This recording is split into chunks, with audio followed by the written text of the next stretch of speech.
សួស្តីបងប្អូនបងប្អូនបាទសម្រាប់បងប្អូនដែលប្រើទូរស័ព្ទ iPhone បងប្អូនគួរតែចូលបើកមុខងារមួយនេះមួយបាទគឺ Boltech នេះបាទគឺយើងដើម្បីឲ្យអក្សរច្បាស់ល្អបងប្អូនបាទឥឡូវនេះបងប្អូនទស្សនាអរគ្នាបាទ Boltech នេះបាទ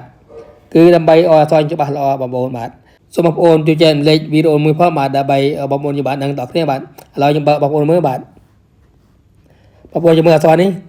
បងប្អូនយើងមើលអក្សរនេះបាទអក្សរច្បាស់ទេនេះដូចគ្នាដែរបងប្អូនចាំmìnhបើកនេះបាទបងប្អូនឃើញទេនេះបាទច្បាស់ល្អឃើញទេបាទដើម្បីបើកមុខងារមួយនេះបងប្អូនចូលកន្លែង setting ទៅបាទ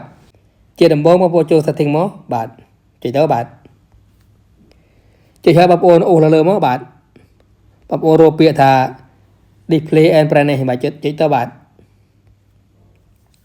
នេះកន្លែងនេះបងប្អូនបាទនេះបាទកន្លែងនេះបាទហើយបើសិនយើងបិទអញ្ចឹង